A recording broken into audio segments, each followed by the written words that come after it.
Yeah,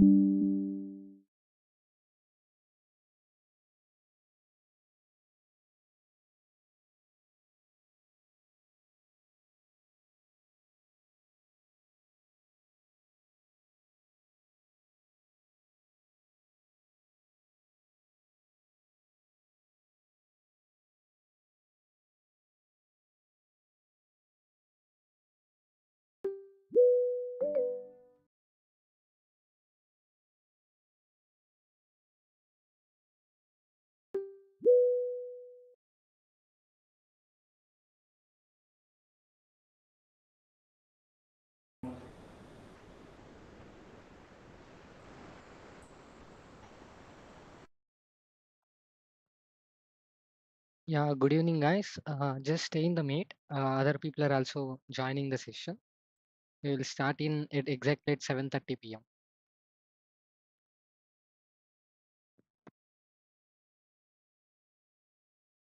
Currently, the video is being streamed in YouTube, and as soon as the class is ended, we will share you the link in the group.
Guys, just wait for four more minutes. We will start the session.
Guys, just wait for 3 more minutes. We will start the session at exactly at 7:30 p.m. IST.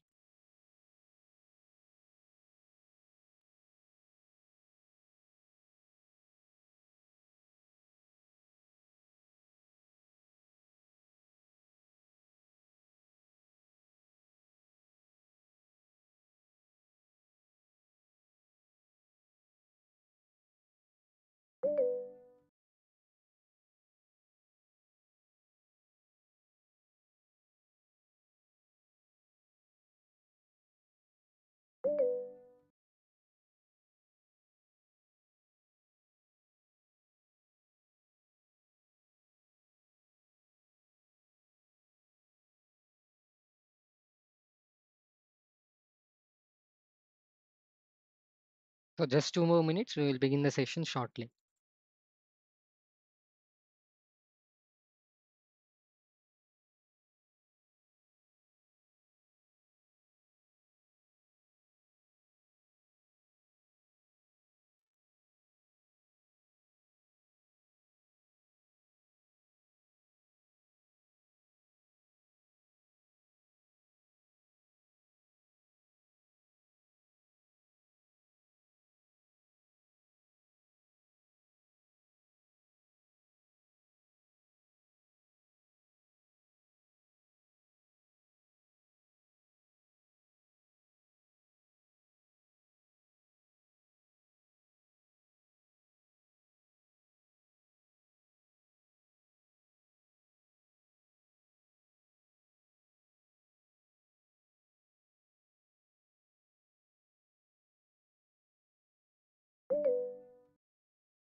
Thank you for joining today's session for 30-day PCB Design Challenge course with Suchana. This is your mentor, dedicated mentor, Hemant from Suchana.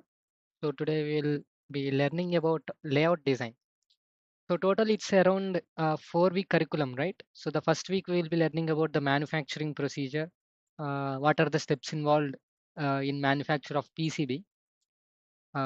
We learned lots of new things, etching process, how tracks are built on a PCB, right? And we explored.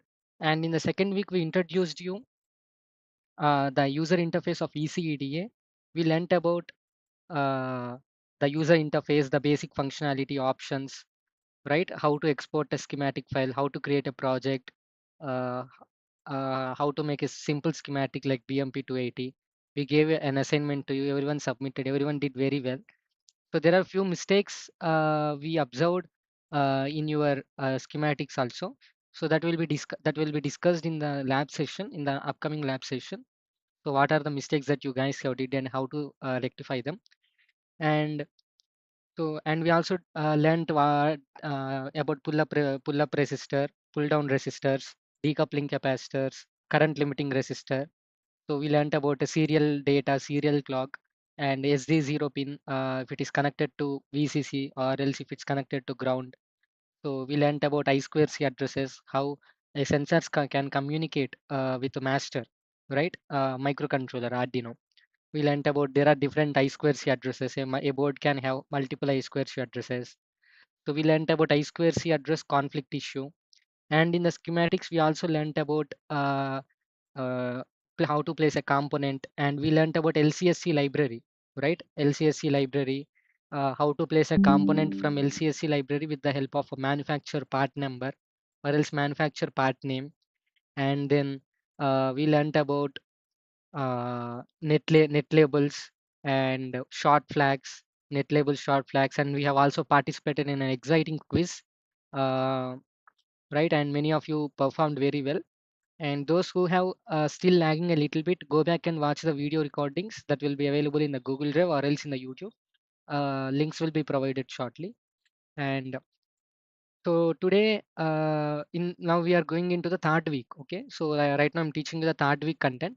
So in this third week, we'll be introducing you the layout design window. So in this layout design window, yesterday we discussed how to place an image, right? How to place an image, and we discussed that rather than placing an image directly, so we have used a tool, right, to remove the background.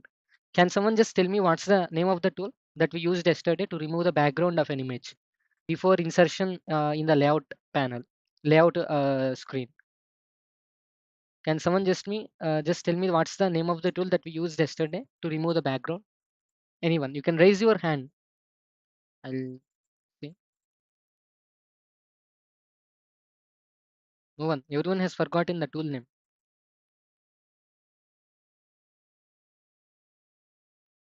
So many of you guys attended the yesterday session, right? We discussed how to place an image. At least you remember that how to place an image.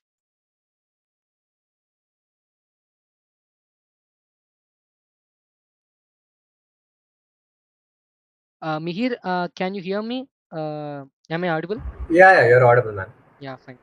Guys, don't stay silent in the meet. Every meet should be very interactive. If you stay silent in the meet, I cannot understand whether you are understanding or not. At least if you are unable to speak or else if you are having shy to speak, at least use emojis, thumb emoji, or else raise your hand. You can post a message in the chat box. So do something, but don't sit idle. Okay. Yeah.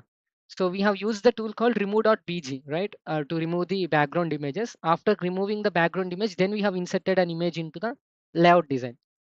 So going back to BMP 280 schematic.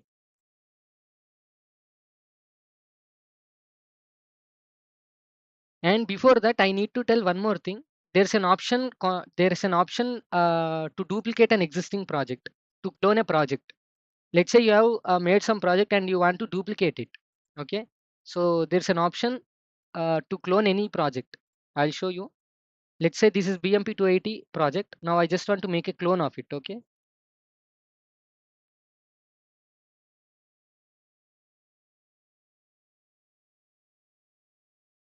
See, this is how you can clone a project. I'll show you again. Go to File and then click on Save As here. First, you need to navigate to File in the uh, top navigation bar, and then navigate to Save As. In the Save As, you will be having the very first option, Project Save As. Don't go with the local. Go with Project Save As. Then it will be saved. Then it will be uploaded into the cloud. So by default, it will add a suffix underscore copy for the duplicated, I mean cloned versions. Then click on Save. So now the project will be cloned. I mean a same identical project. Now you can click on Open in new window. That will open in a completely new window. Let's say right now I want to do modifications to BMP 280, but I don't want them to. I don't want the existing project to be changed. So that's why I made a duplicate version of it. I cloned the entire project. So now here in the schematic section,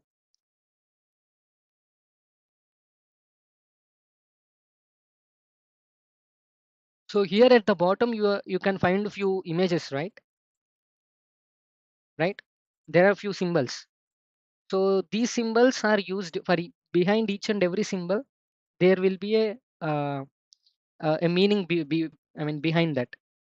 So these if you just observe a charger, any charger, any adapter, or else any electronic equipment, like let's say if you're having a laptop, or even if you buy a new mobile. So by default on the manual of it, or else maybe on the cover page on the box, you will find all these kinds of various symbols. So these symbols are basically a part of a kind of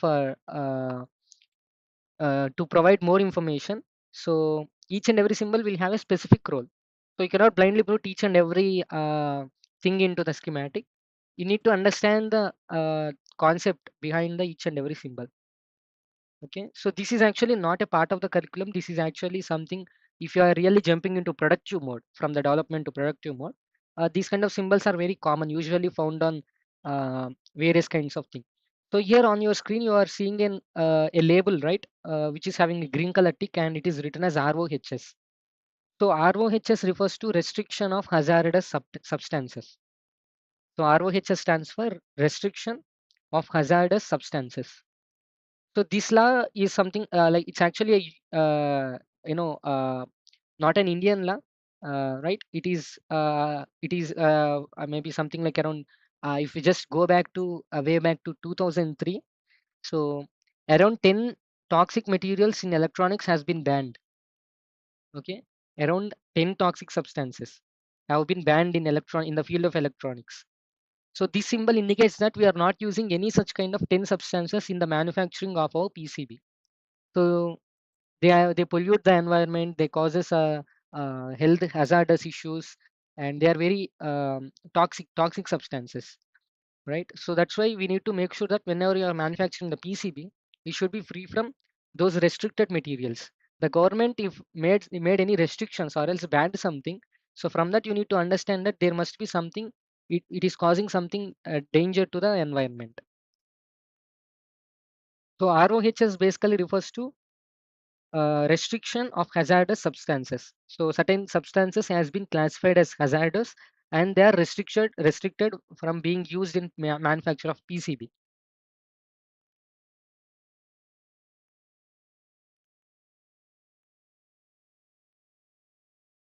So I told there are total around 10 substances, right?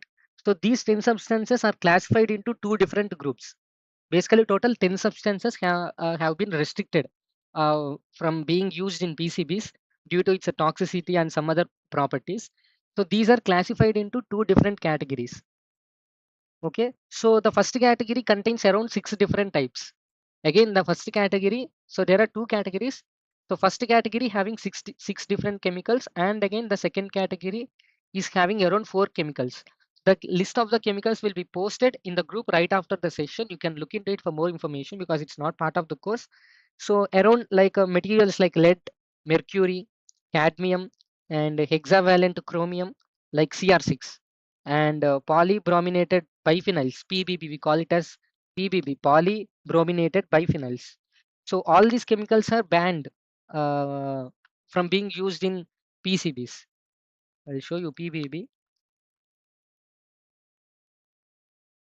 polybrominated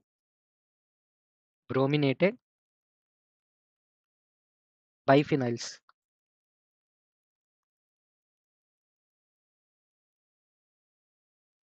See, it is clearly mentioned. No sooner uh, had I searched for PBB, immediately I got that it is a synthetic and toxic chemical. So it is very highly toxicated and carcinogenic. So it causes cancer. So the term carcinogenicity, it is having high carcinogenicity. That means even a small amount of intake results in severe health adversities, and it may lead to the accumulation of this material in the body lead to cancer. So it is a highly carcinogenic substances. So polybrominated biphenyl are a class of synthetic toxic chemicals primarily used as flame retardants in plastics, textiles, and electronics. Due to their environmental persistence and health risks, including liver damage and potential carcinogenicity, they are largely banned or strictly controlled globally. Uh, these are some direct use. In the European Union, so the chemical has been classified as the among the top, I mean, among the 10 chemicals. uh, so we need this symbol indicates that it is not containing our PCB's design is, I mean, whenever we are doing the manufacture of PCB, the outcome of the product should not contain any of the product, any of the chemical among these 10 substances. So one of such substances is polybrominated biphenyl. This is the structure of PBB. Polybrominated biphenyl. So biphenyl means we are having two phenyl structure. So I just don't know. I hope at least you know the basic chemistry, right? So we are not going in detail, but at least you need to know about this. Someone is still trying to join the meet. Yeah. So those who join late, they might think it's a chemistry class. It's not a chemistry class. So it's a PCB class, but at least you need to know the name of the chemicals which are banned in manufacture of PCB. That's very essential to understand. Because whenever you are manufacturing a product, you should not only take whether it's a functioning well or not, you should take whether is it safe to use. If you just buy a mobile is working very fine, but if it suddenly explodes, so do you think people will buy that? No, right? So whenever you are working on any electronic consumer good, we should make sure that it is environment friendly, and all product. Even we are working on schematics. We add lots of components like metal oxide varistor, so lot of thermal protections and thermal fuses, and we add some electrostatic discharge protection, ESD protections, and lots of bulk decoupling we do, and then similarly, we add so many safety protocols we follow in even in designing the schematics. Similarly, in manufacturing also, these chemicals are restricted. So basically, we have two phenyl structures, and it is polybrominated, right? You know about polybromination. So whenever a biphenyl undergoes the bromination procedure, we get a polybrominated biphenyl. Yeah. Someone.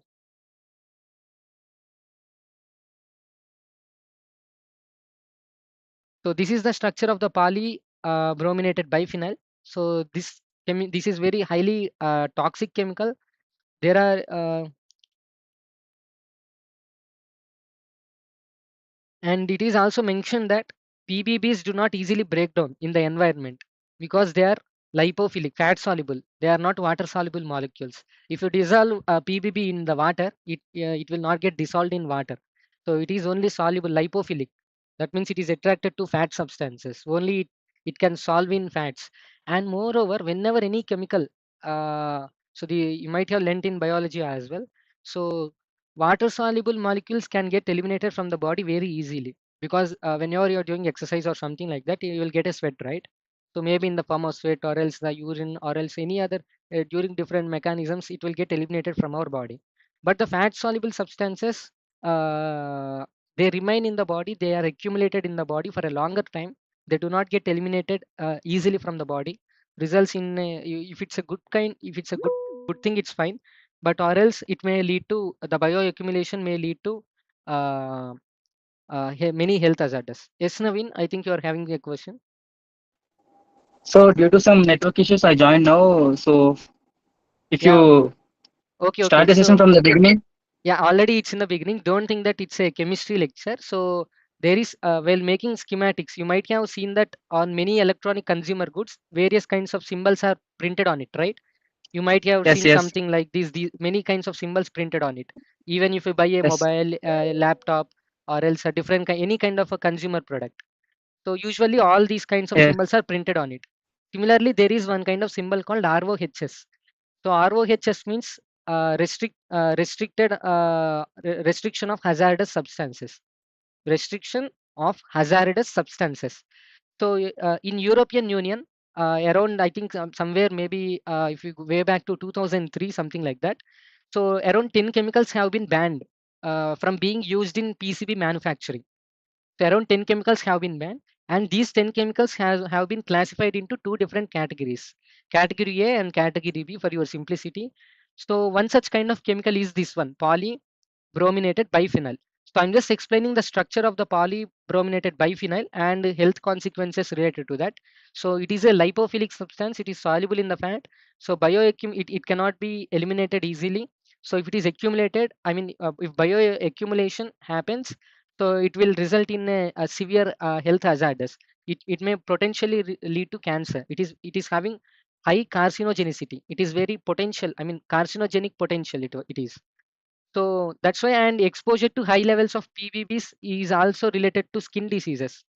Dermatological issues may also occur, neurological, dermatological, carcinogenic, heart related issues. So that's why this chemical has been banned from being used in manufacture of PCBs, but still in electronics, still we are finding these kind of chemicals being used.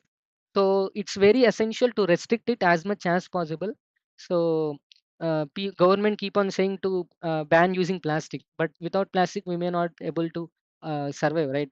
Every day we use plastic in various situations, but at least we need to try to restrict the usage, the amount of usage. So similarly, there are 10 such chemical. Among them, this PBB is one of such chemical, polybrominated biphenyl. It is having two phenyl structures. When biphenyl is underwent to bromination procedure, we will get a biphenyl. So under category 1, there are two categories. The category A, we have lead, mercury, cadmium, hexavalent chromium. That means a CR6. So hexavalent chromium, polybrominated biphenyls, and then polybrominated diphenyl ethers. So we simply call them as PBDE, polybrominated diphenyl ethers. They are also banned. I'll show you the structure of them also. Polybrominated biphenyl, sorry, polybrominated, diphenyl or biphenyl, polybrominated diphenyl ethers. These are ethers.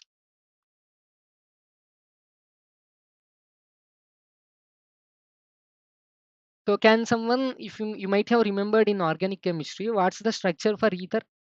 Anyone? Structure of an ether. ROR. Don't you remember in organic chemistry? We have ethers, right? ROR.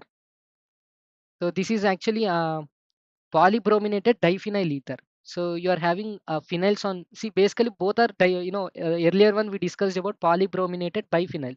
This is also polybrominated. You can say it is biphenyl or diphenyl.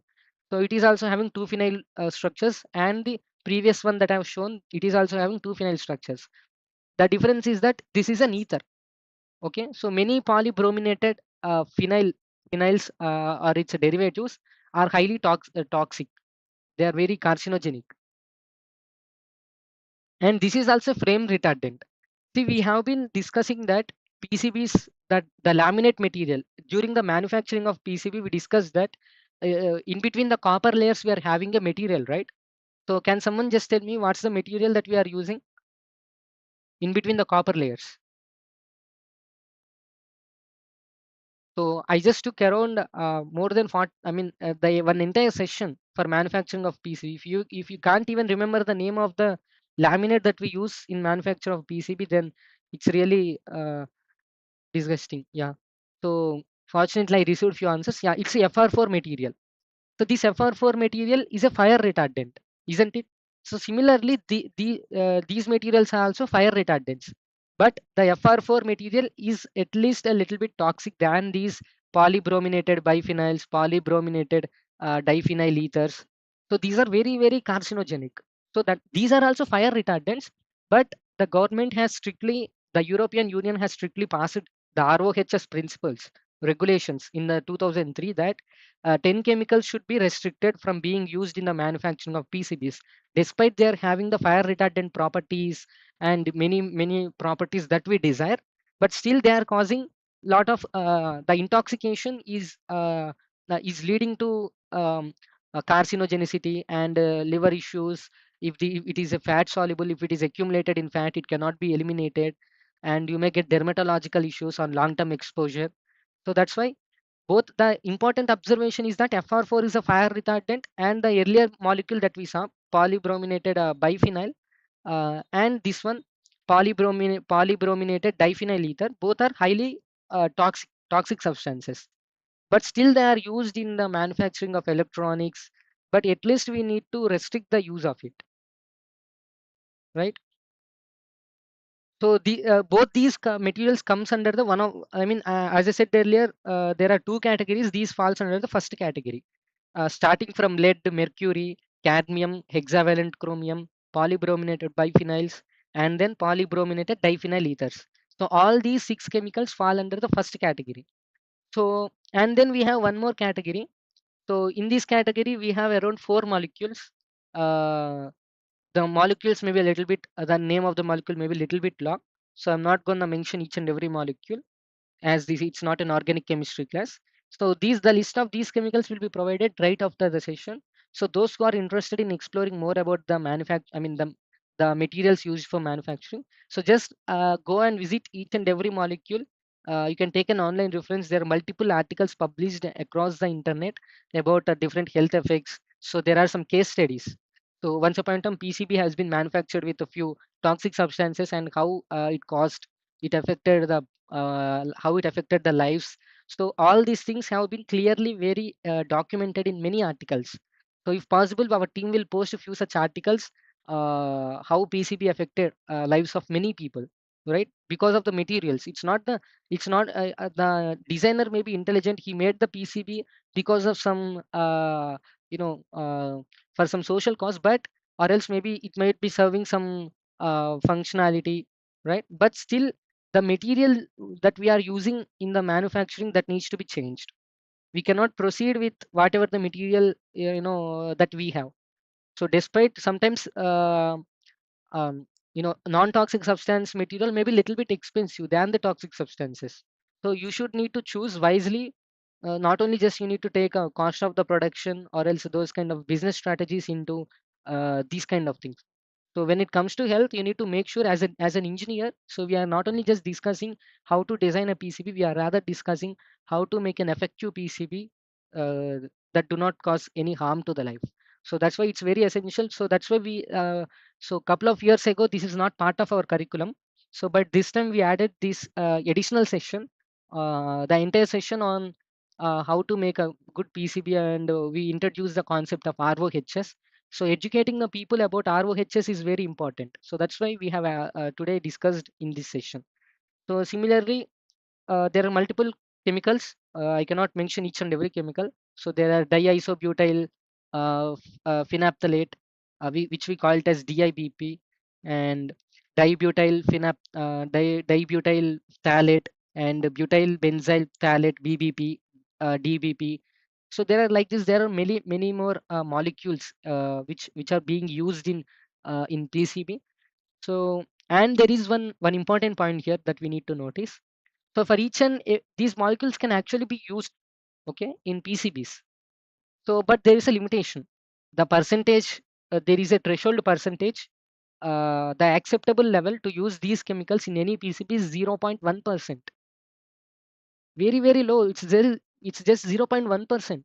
So from this you can understand how toxic these substances are, right? So whenever you are making a PCB, so just inform the manufacturer not to include these kind of chemicals during manufacturing, right? So that is the history of about RoHS symbol, right? Similarly, this is e-waste symbol. So digital waste should not be thrown in a regular dustbins, because if it is directly thrown in a regular dustbin, it may not be recycled properly. So there's a separate procedure. there are e-waste collection units. Okay, you need to hand over the e-waste at the designated spots. Do not randomly throw it, batteries or cells. Do not randomly throw it in dustbins. This is the symbol to indicate that it is an e-waste and it should not be directly thrown in a dustbin. So there is a separate procedure through which a e-waste can be recycled. You need to hand over it to the e-waste recycling units. There are multiple e-waste recycling units spread across the globe. So just visit the nearest e-waste recycling unit and hand it over there safely. So yeah. So up to here, you have any questions about RoHS? RoHS.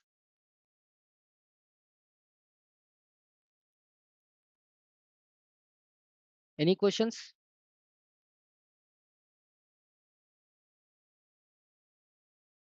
Yeah. So now we have one more symbol called FCC. You might have seen this symbol. Someone.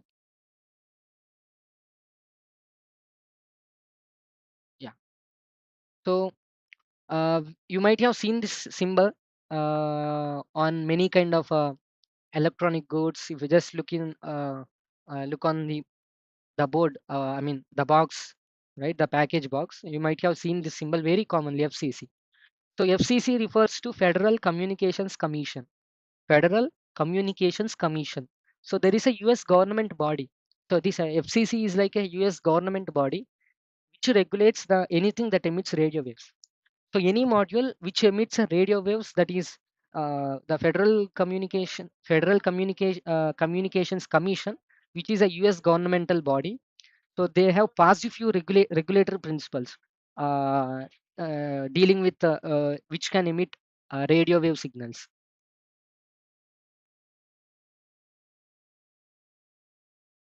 So basically, if any PCB or device having a clock speed greater than 9 kilohertz, okay, any device, any PCB or device, how many of you know about the crystal oscillators? Crystal oscillators.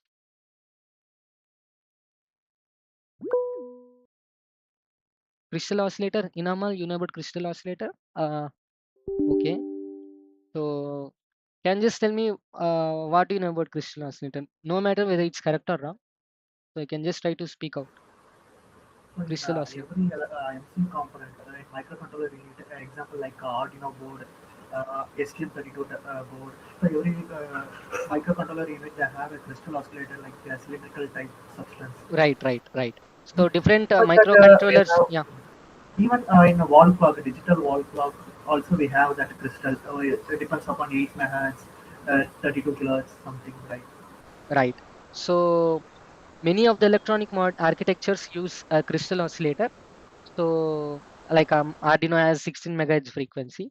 So if the PCB or device has a clock which is greater than 9 kilohertz, the threshold frequency I'm giving. So if it is greater than 9 kilohertz, it could be either microcontroller or it could be any wireless communication device. So it can cause, there is a probability that it can cause radio interferences.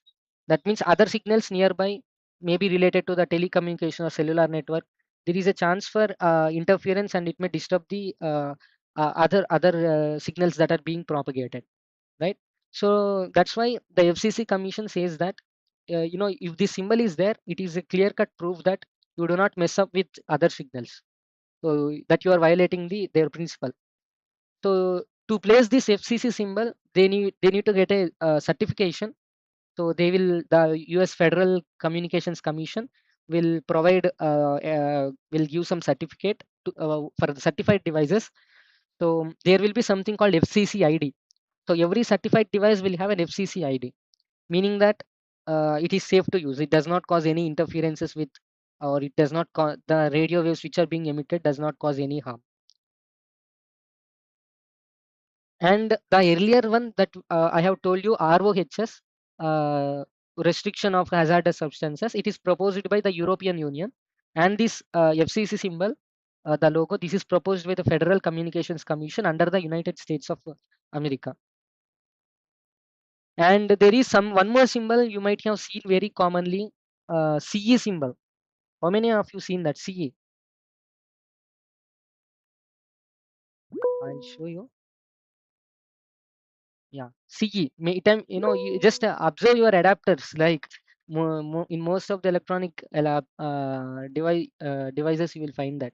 Yeah, many of the electronic gadgets. CE symbol, electronics.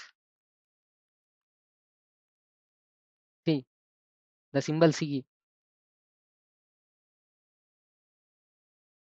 And I told you this is, do not throw the waste in the dustbin, right? Electronic waste must be recycled in a different manner, right? So this is a symbol. So this is the CE symbol. This CE symbol is also proposed by the European Union. So if anything is having CE symbol, then it is tested. It means that the device is tested for safety and electromagnetic EMI. I mean EMI and some health related parameters are also considered. So all electronics sold in European Union usually they carry a CE symbol, right? And also one more thing, ESP32 and these kind of modules, they are FCC certified. So ESP32, I'll show you. ESP32 IC FCC certified.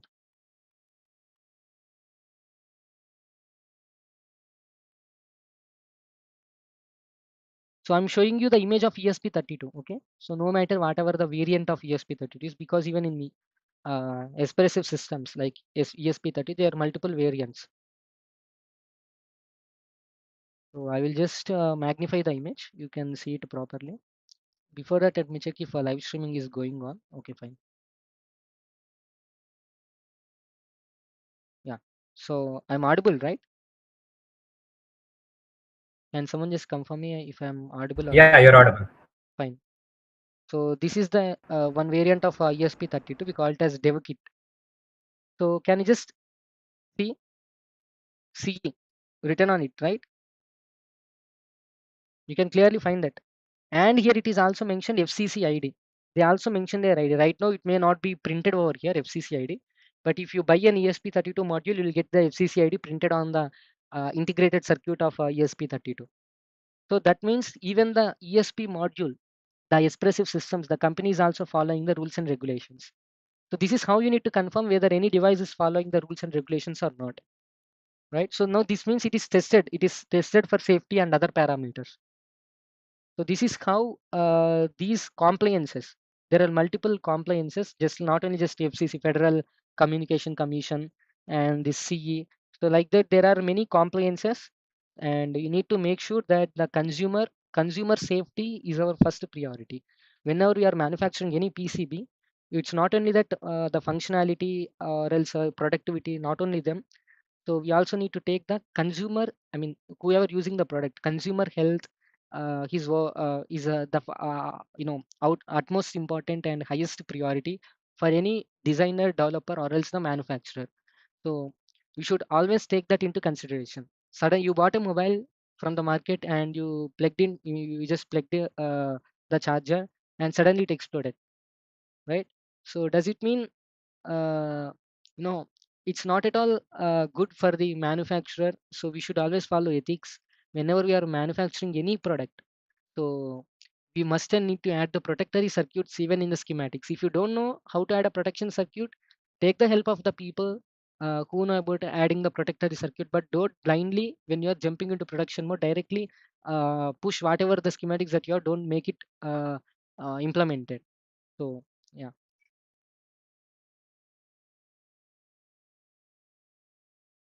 So these are the common symbols that you usually found. So already I told you lead. So there is a separate symbol, lead free. So now this has become very famous. Most of the modules which are coming right now, so lead is being uh, removed. I mean, the modules itself during manufacturing, they are preventing lead from being incorporated into manufacturing procedure. So lead free. This is the symbol for lead free. So I already told you lead is also part of those 10 hazardous substances. It falls under the category A of RoHS, the chemicals which are banned or restricted as hazardous substances. Under that, the category A, lead will also fall under the category A. So yeah, so these are a few symbols. So in India, we know most of the products now Made in India initiative is going on. Self-reliant India, Atmanirbhar Bharat. So if you have any such kind of a national related things, you can place them. Yeah. So these are the things. So there are not only these thing, RoHS, Federal Communications Commission, CE, and e-waste related, recycling of e-waste related or lead free. So there are multiple things, right? So manufacturing of just manufacturing PCB is not enough. We need to make sure the consumer health and the environmental health, and we need to make sure it is eco-friendly. At least we need to try our level best to maintain, despite it is not 100%. So that's why we do not directly throw e-waste into the garbage, right? So it must be processed separately. So at least we need to restrict the amount of usage of hazardous chemicals. It could be polybrominated biphenyls, or else a polybrominated diphenyl ethers, lead, mercury. So the threshold value should not be greater than 0.1%. It's recommended to avoid them completely. So this is the today's session on uh, consumer safety of electronic and manufacturing of electronic components. So I hope today's session is a little bit informative than usual. So anyone having any questions now, you can share with us. So usually once upon a time, this part, consumer safety, it is not part of our curriculum. But later, in order to make sure that we should not only Suchana not only should bring the engineers into the society, but the engineers should be uh, have properly educated about environmental health and how it affects the ecosystem. So that's why we have incorporated into our core curriculum. So today we are happy, at least we brought this information among you all. So make sure that not only just making a PCB, follow the ethics, follow the rules and regulations, follow all compliances. So consumer health, ecosystem, these are the utmost priority to us, apart from functionality. So I hope the session is informative. If you have any questions in the next few more minutes, I will be taking questions from you. So yeah. So now one simple thing, those who have no questions, raise your hand. Those who have no questions, raise your hand.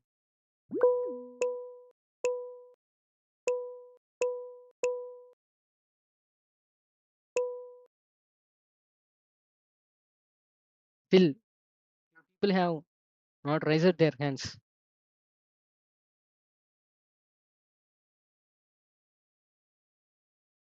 Okay. So yeah, anything you want to share, or shall we end the session? So this is earlier it's not part of the core curriculum, but just to make sure that we are also teaching the environmental uh, safety and how it affects. So it's very essential to know how the substances that we use in a PCB causes carcinogenicity.